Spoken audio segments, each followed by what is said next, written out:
Good afternoon, everybody. Welcome to our One World Energy Encounter with the Zohar. This week's portion is Yitro. Yitro was actually Moses' father-in-law, and it's a little unusual for a portion to be named after an individual, but this week it is.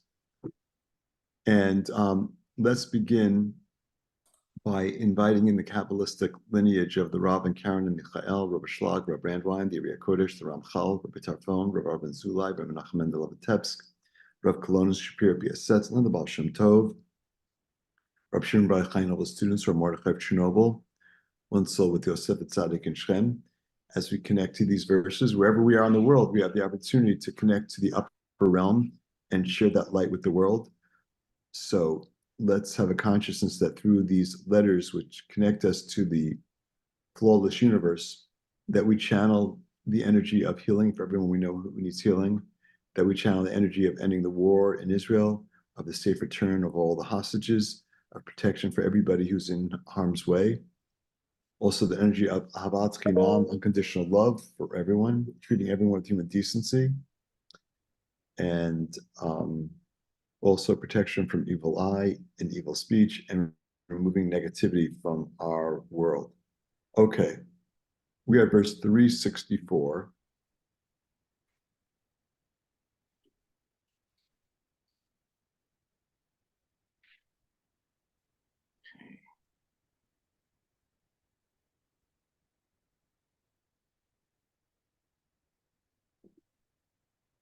We're going to pull up this Zohar portion so we can follow along. Okay, great.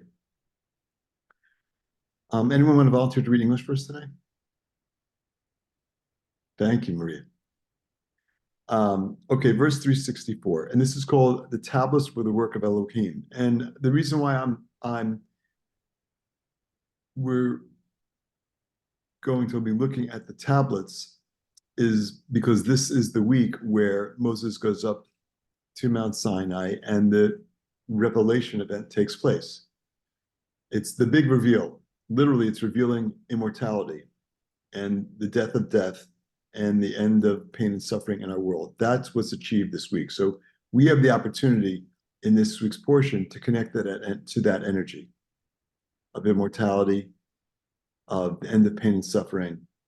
And so it's in that way a very significant portion. So that's the spiritual backdrop to what's going on for us and in this reading. 364. Amar Rabbi Chia, kad itglifu advam beluche avana, chavo mitchazyan bitrein, sitrin, misitrada, beluchin me'even san pirinon. Havo. Vitglifu beitchapyan be'esha chavavra, v'advan havo me'esha uchama, umitgalfan bitrein sitrin, misitrada, misitrada. Maria, we're going to go slowly here. Rabbi Yircha said, when the letters were engraved upon the two tablets of stone, they were visible on both sides. Okay, so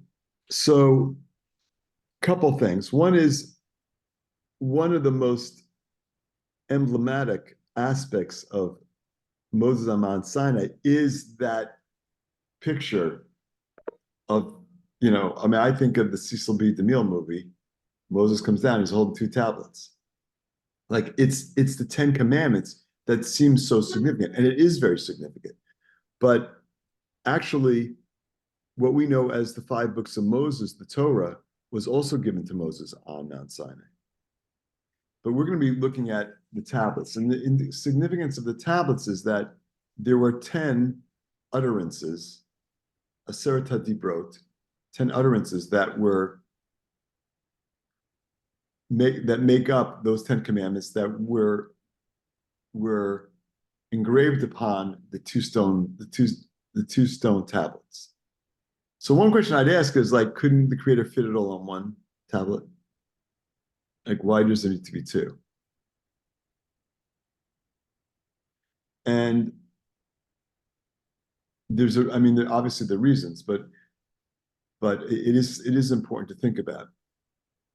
So, we have this three-column system. We have right column energy, left column energy, and then central column balance. Our right column energy is mercy. It's chesed. It's the energy of Abraham. Our left column energy is gvura. It's judgment or appreciation. It's the energy of Isaac, and it's left column. And then we have central column, the energy of Jacob, which is Tiferet, which is balance. And so what we're always striving to do is to create balance between those two channels, because those two columns, those two unique energy forces that are aspects of the creator that manifest in our realm. And when we can create that balance, it opens up channels from the upper realm. So the first benefit we get right here is, and this is not just any ordinary columns. These are the two tablets. They really represent the right column and left column. So who are we? Well, we're central column. We're creating the balance. The left column of utterances of commandments are like written in the negative. Don't do this, don't do that. It's a list of negatives. And so part of the distinction is the things that we do on the right column to bring energy into our life. And the left column, in this case, is the restrictions, the things that we don't do in order to keep negativity out of our life. And that's why there's two columns. And that's part of what we're connecting to. What are the things that we should do? And what are the things that we should refrain from doing? And ultimately, in the 5 books of Moses, in the revelation of the Torah, there's 613 commandments that are given, 248 positive and 365 negative, which total up, if I did my math right and I got the numbers right, to 613. And again, the 248 are positive and the 365 are negative. And the positive commandments are things we do to bring positive energy into our lives. And the negative ones are things that we avoid doing. So we avoid bringing negative energy into our life and the chaos that comes along with it. And so those things we do and things we don't do create a path for us through which to navigate life. It's the blueprint of reality. That's what the Torah represents. It's not literature. It's not, a detective novel. Yes, the stories are interesting, but we're not interested in taking them literally. We're not interested in just the story. We want to get to the internal energy. And the internal energy of the Torah is the truth of our reality, which we only connect with 1% of. We can only perceive 1% of reality with our senses. And the other 99% eludes us. And so the Torah is there to assist us in seeing that deeper reality. Any questions? Yes. Yes. I think I heard it, but I just want to make sure. So I know we talked about the 2 tablets of the stone. You went through that, but then they were visible on both sides. Is that what you refer with the positive and negative? Okay, so let's talk about that. I'm talking positive and negative just in terms of the 2 tablets. Like, why couldn't the creator fit them all on 1 tablet? Why did we need 2? They're distinctive energies. So the question is, what does it mean when the Torah says that you could see the letters on both sides? Mm-hmm. Now, what I don't think it means is that it was just transparent, meaning it was written on a transparent stone. And so if you looked at one side, you saw letters. You looked at the other side, they were backwards. No, what our teachers tell us is that it looked frontwards from wherever you were looking. Well, how are we to understand that? I mean, it defies logic. So the second major benefit we're getting here, other than connecting to the 3-column system and to this blueprint for reality and to the energy of immortality and the removal of pain and suffering from our world, which the children of Israel had achieved at Mount Sinai at this moment in time, at this point in time, which was lost when they built the golden calf. So the other major benefit that we're getting is this deeper view of what's going on in the world, this deeper view of the 99%. So how does this thing, how are we supposed to understand seeing that they were visible on both sides and they were front facing on both sides? You didn't have to read it backwards. So we are always trying to connect with the internal energy of every situation, of every encounter, of every person that we meet, of everything that we read and study. We want to connect to the internal energy. If we're having a conversation and I'm looking at you, I'm perceiving your energy. If I'm behind you, I'm still perceiving your energy.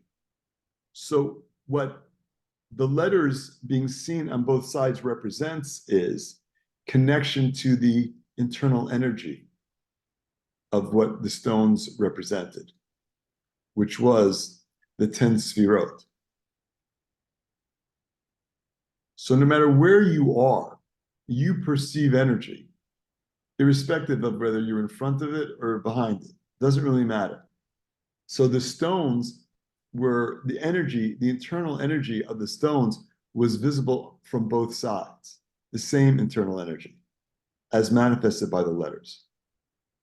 Again, it defies logic because you would think, how's that possible? I get it. That's why we also have But angels. it's metaphysical energy. It's metaphysical.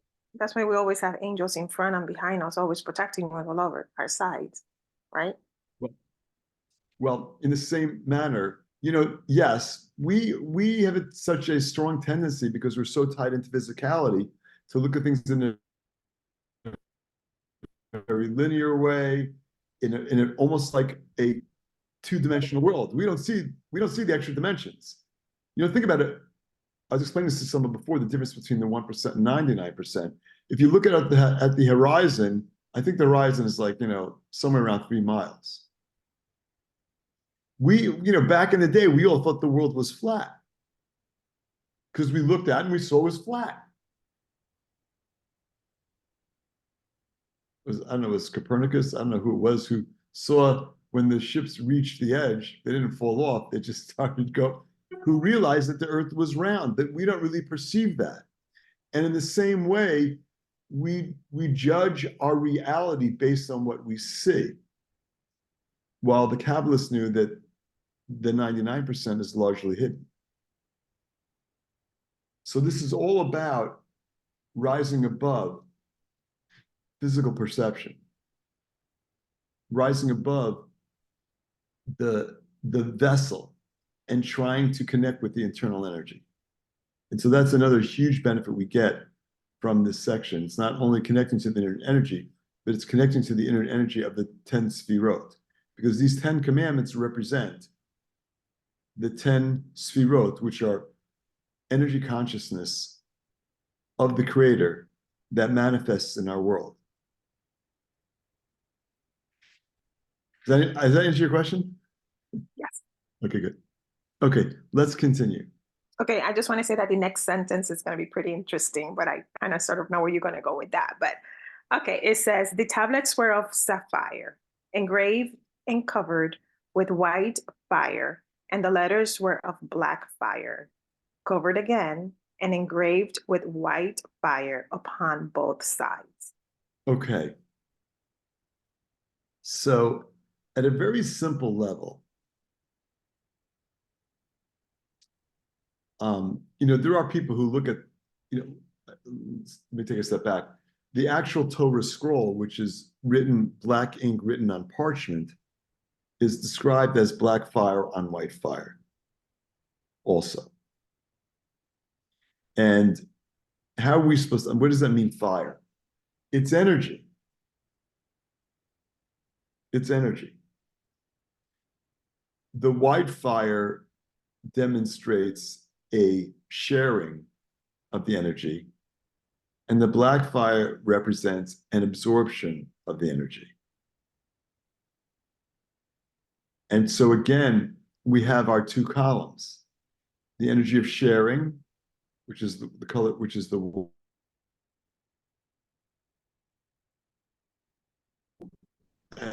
which is manifested by this white fire, and the energy of receiving, which is evidenced by this black fire. And so you have both these energies prevalent in these stones and in the way the letters were showing up. And again, it's just an aspect of the internal energy of all things. It's the three-column system. Wherever you go, you can't get away from it. The three columns are everywhere.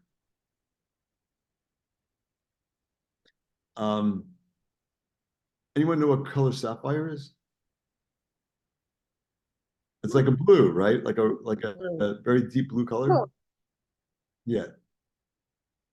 So, you know, when I pictured the stones in the movies, they're stones. If I picture sapphire, it's quite different. What's the difference between printing and engraving?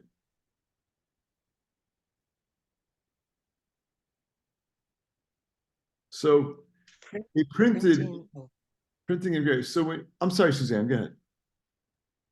Oh, I thought you were asking us.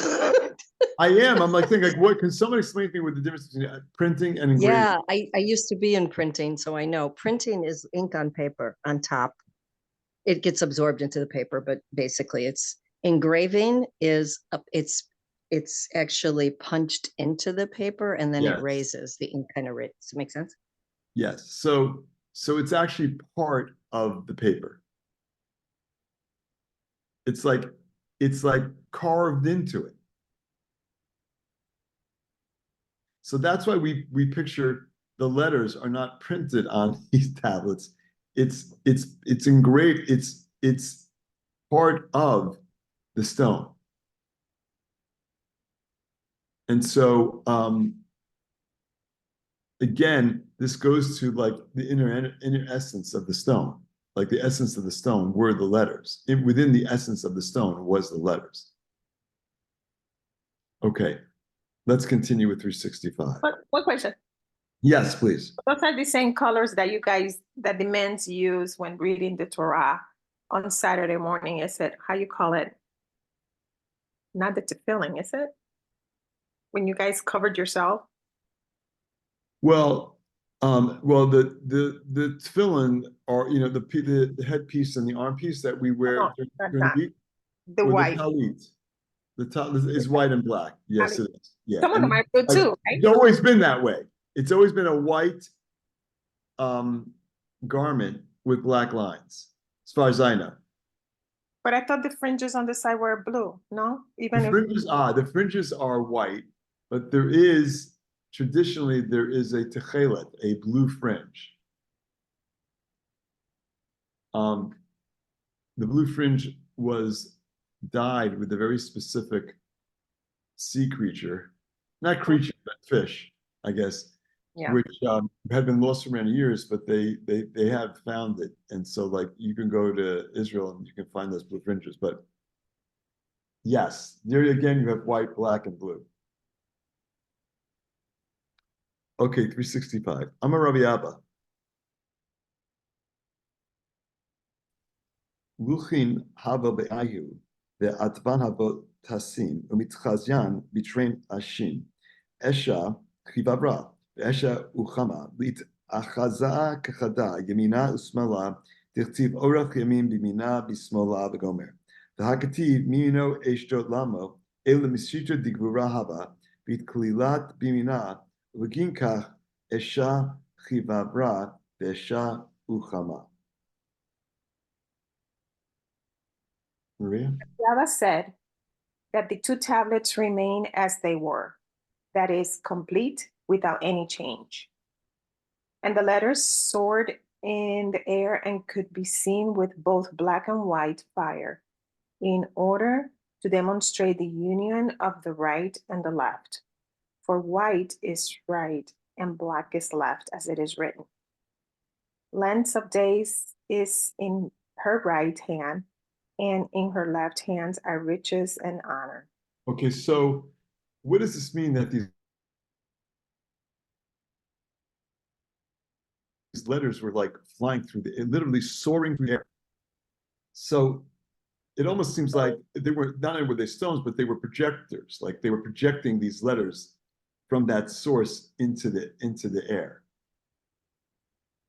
So also in a deeper way, when you look at letters on the page or on your screen, it looks like the letters are actually on the screen, right?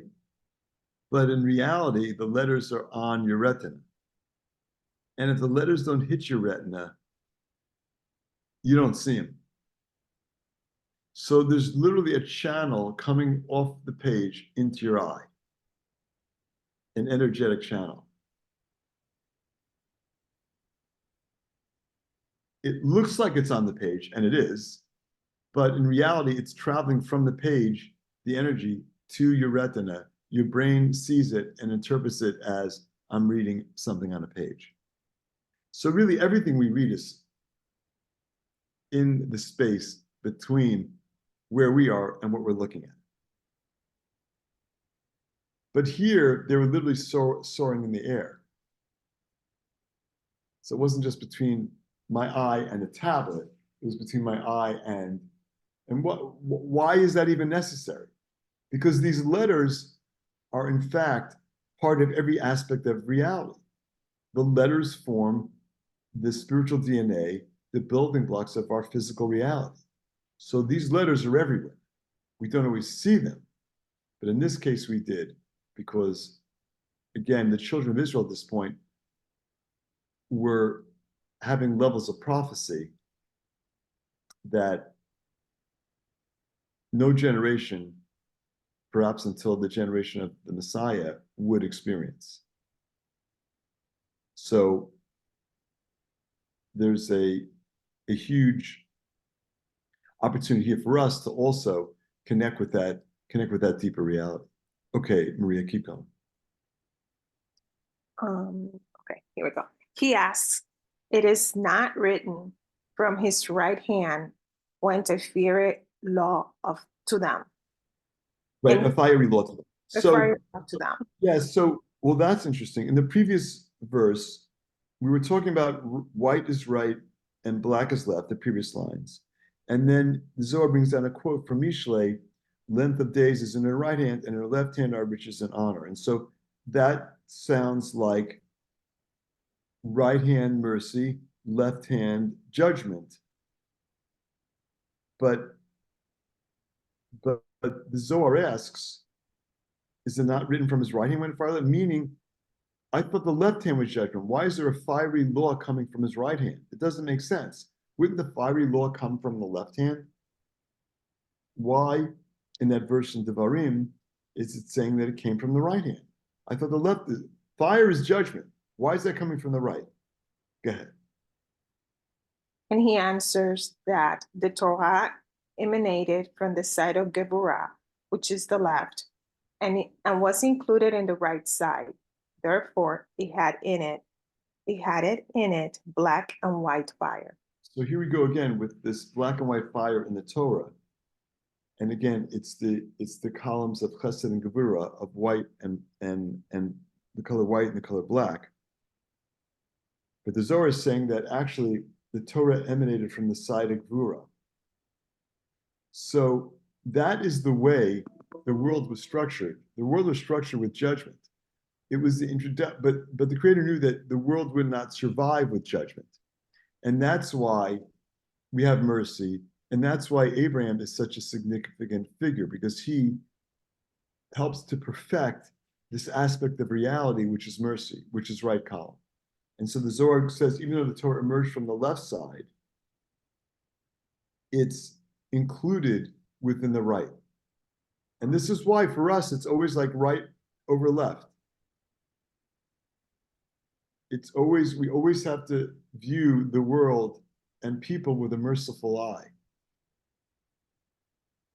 And so one of the benefits we get from this also is our ability to connect to mercy in every situation we come about. That's not to say we don't draw boundaries and that we're careful about what we expose ourselves to. We have to be very careful, but we still want to approach every situation from a merciful perspective. with boundaries. Okay, 366. Tanakativ haluchot ma'aseh Elokim hema v'gomer. Amar Rabbi Yehuda, haluchot kativ chad, trei havo umitzchazyan chad, ve'eser amiran mitgafe behu, chamesh kalilan v'chamesh, lemheve kola yemina ma'aseh Elokim hema vadai.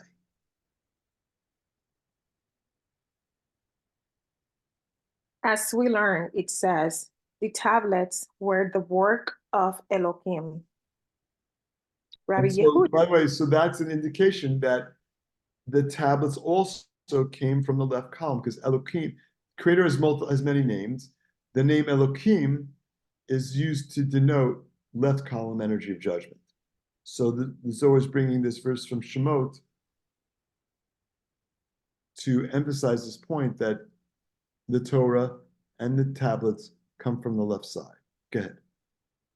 Rabbi Yehuda said that it is written, Lukot, without vav, Yes. that is one in singular, to indicate that although there were two, they appear as one. Okay, so this goes back to my question before. Why did the Creator need two tablets? Couldn't he fit everything on one? So when the Torah describes the tablets, it used the word luchot, which is plural. Except it's not luchot, plural isn't spelled the way the Torah spells it. Luchot, plural, has a vav in there.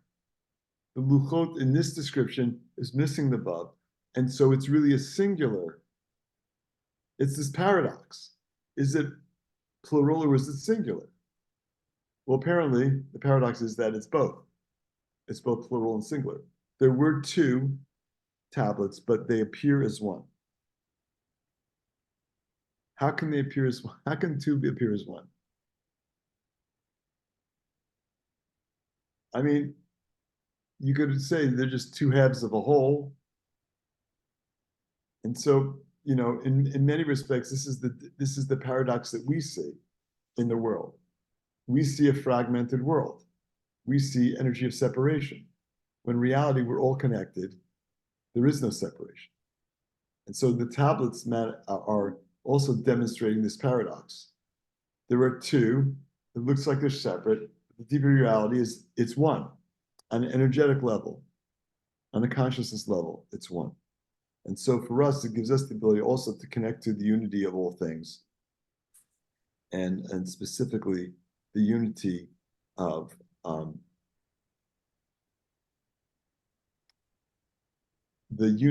our world, which is it's hard for us to connect with because of all the physical appearance of fragmentation. Okay, keep going. And the utterances were engraved upon them, one section of 5 being included in the other section of 5, so that all pertained to the right side. In this way, they were indeed the very work of Elohim.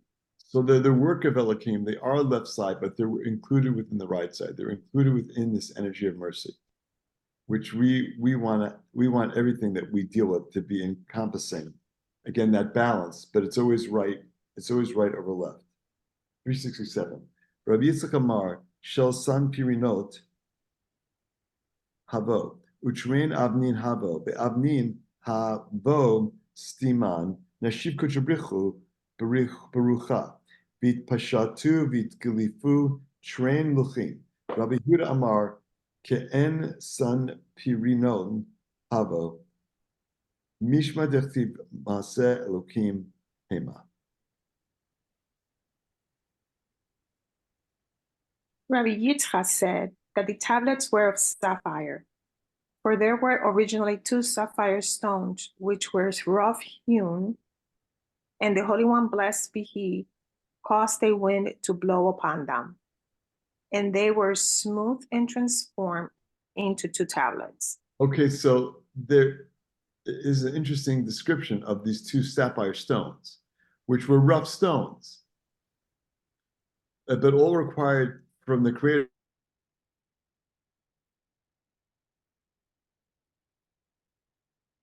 was a wind to blow upon them, to form them into the smooth and transformed tablets that they became. Okay, keep going. Rabbi Yehuda said that they only looked like sapphire, but were not of real sapphire. And this is the meaning of the verse which described them as the work of Elohim. For if they were of sapphire, they would have been like the other precious stones and not the work of Elohim. So this is a really important point, which is easy to gloss over. What does it mean that they were work of Elohim? Like, people find stones all the time, make, beautiful jewelry, whatever. Like, that's the work of people. That's not the work of the creator. But at a certain level, those stones, we didn't create those stones. We may have fashioned them, but we didn't really create them. So, but this is just really describing next level, to make a distinction between the ordinary stones, the ordinary sapphire that we find. This was supernal sapphire. This was actually the work of the creator. So again, to some degree, I feel like this is an anthropomorphism. Like, it's described as sapphire stone so we can have some idea as to what it looked like, so we can picture it. But it's not so clear that it's like any other stone we have ever perceived. Yes, Rasheen. Wait, can you unmute yourself? So what does this, okay. What you're describing is the separation that we perceive between a higher level of perception and our own. Is that? Yes. Yes, and that's why the Zohar is decoding it for us. Otherwise, as the work of the creator, what does that mean? This is an elevated perception, and it's a very good point you make, because we all day long go between elevated consciousness and lower consciousness. When I'm feeling sorry for myself, I'm in a lower consciousness. We're all going to end up there. We all end up there from time to time. That is my lower consciousness. When I see that it's a big, bold world with tremendous opportunity for us to channel the energy of the creator and to spread the energy, the light of the creator, and the energy of healing, whatever it is that's from the upper realm, that is our elevating consciousness. And one of the benefits of studying Zohar is that it forces us to recognize that difference. Otherwise, I don't know that we would really know it. One of the reasons why the Zohar seems so different than anything else we study, yes, it is channeling all this energy of the upper realm, but what that has a huge impact on our consciousness in giving us the ability to connect to an elevated consciousness, which is very difficult for us to connect to when we're in the world and we're not part of the work of Elohim. We're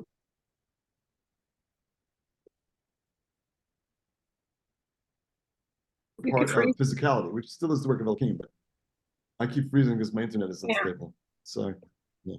So, yes. So this is the way I'm seeing it, based on when we're studying today, how you've been describing it, and how I see this, this tablets and how the light is they're presenting us this tablet and what's happening on this week is that very beautiful.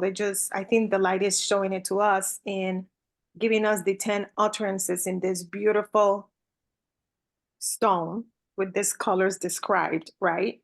And I know it's coming, the way I'm understanding, from the left side, from the Geburah, which is the judgment side. But the way I'm perceiving it is that even though it's coming from that side, and with such a strength and described with the fire, the way he's describing it here, with so much power for us to really understand this beautiful gift that the light of the creator is giving us for us here.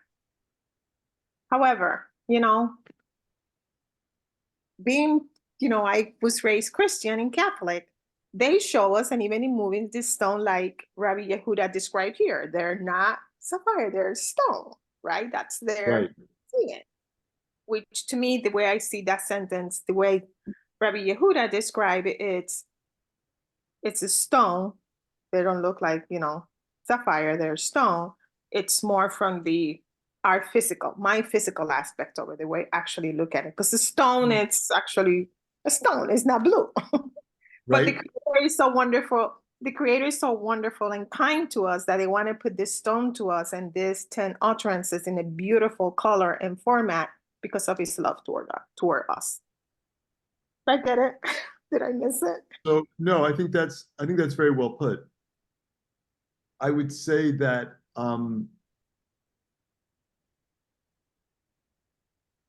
the challenge that we have in understanding that is when we are in a lower consciousness. I think I may have shared earlier this week that one of the teachers I heard last week described life the following way. When we are going through challenges, which is gevurah, our typical response is to pray and ask for help.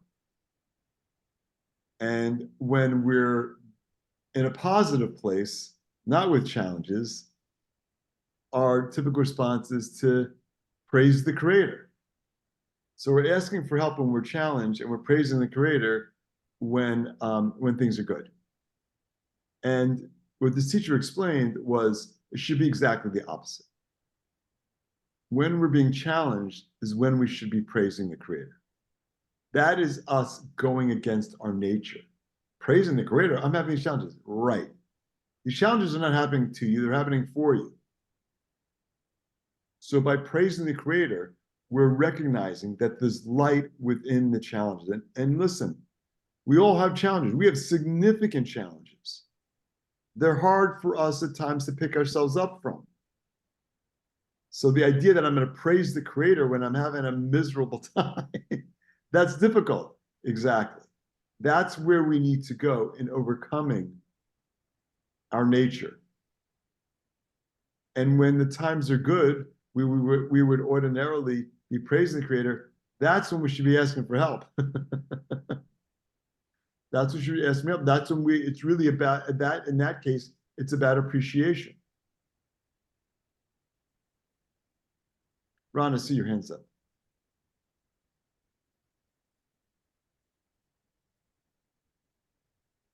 Forgot how to phrase my question. So going back to Elohim, I'm curious because you said, like you were saying before, that there was there's duality, or there's like the multiple, and then there's the one, and it's a paradox, right? The Elohim is plural. So is it sort of like that? Like, is many facets of the Creator? Right. Great question. Elohim is plural. So what's that about? I thought there's only one God. So again, there is only one. Everything is connected. There is only one reality. But to assist us in navigating our 1% reality, everything is fragmented. It's one of the universal aspects of reality is that we perceive fragmentation. So we perceive multiple aspects of the Creator. And so the paradox is, are they separate or are they unified? They're unified. And I mean, but it's a difficult thing for us to perceive. And so to kind of bottom line all this, because there's multiple paradoxes that come here. Bottom line, part of our work is to create unity. Like here we are studying Zohar, we're all aligned when we're sitting here studying Zohar. We live in a world where there's a lack of alignment, where there's all kinds of conflict. And so ultimately the blessing that we're trying to achieve is a unity, is understanding the oneness of all things. And so we're using these tools that show up in a fragmented way to assist us in creating greater unity for all humanity.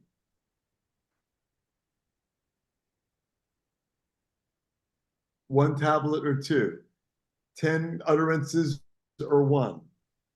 Elohim, multiple or one. It's all these paradoxes that we have to navigate and seeing that deeper reality and seeing the connection that we all have to each other. Okay, we're out of time. I'm losing my voice for some reason. So anyhow, thank you all. Love you all. Shabbat shalom. Shabbat shalom. Thank you. Thank you.